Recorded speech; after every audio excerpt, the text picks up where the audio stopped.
Welcome back to STL Live. I'm Sarah Bernard. I'm here with Steve Akre and Mary Ladd of Equine-Assisted Therapy. We've been talking about riding horses and learning how to ride a horse, especially with for children who have disabilities.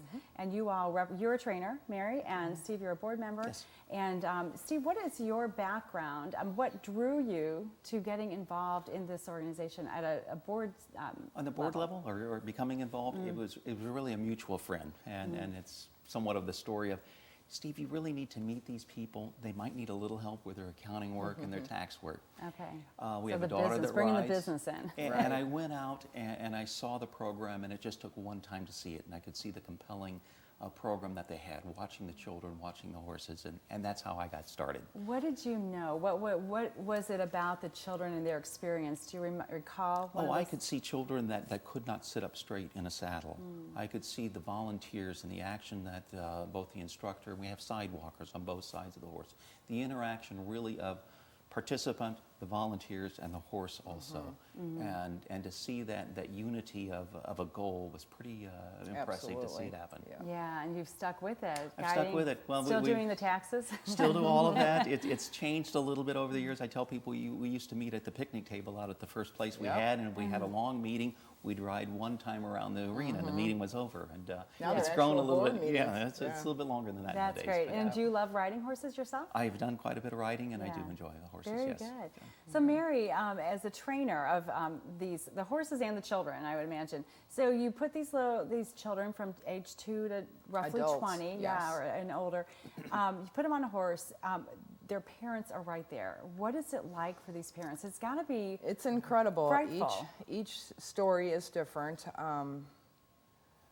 The parents put a lot of trust in the program, but in the same regard, for them, it's watching their child excel and evolve. They can see the improvement. Again, if we have a student that we're building core strength and they have muscle issues, to watch them not be able to sit up on a horse for 45 minutes, and by the end of class they can. And we're at a facility where they're not going to drop the child off and leave. Our facility's beautiful. These families love to talk to the other families, and they watch their students during class so they can see the progression. Just watching a student climb on a horse, maybe just walk for the first few weeks, and then watching the student trot.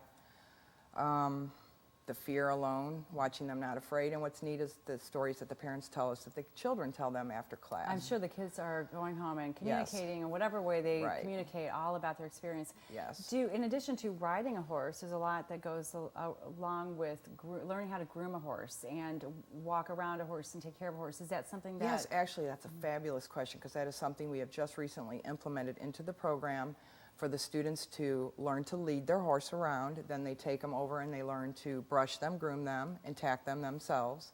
And then if it works after class, they lead their horse back. And there is a lot more to riding than just having the horse ready. And again, it depends on their disability if they're able to do that. But we proceed as far as we can with that. So have you found that with some of these children, they go on to a lifelong love of horses and working with horses? Actually, that's another fabulous question, because one of my first students, we only had 3 therapy horses, I believe, at that time. She went through the program, became what we call an independent rider, where she was riding solo, and ended up buying one of our therapy horses. So that was quite the exceptional story, but yes, there are a lot of students that proceed forward with that. And what's neat is watching them progress and try to become an able-bodied student, independent riding. Right, exactly. Yes. What about mental health? We have time for one more just quick question. Have you gotten into helping with mental health issues, depression, that kind of thing? Yes, that's fabulous. That can piggyback off of, again, a child not doing well with interacting with other kids. I have one student who is recovering from cancer. So it's for her mom, it's for her to get out and be with other children. Right.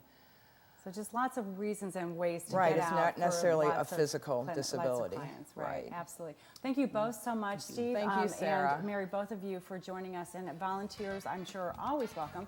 And if you're Yes. interested in equine-assisted therapy, either as a client or as a volunteer, call 314-971-0605 or visit eatherapy.org.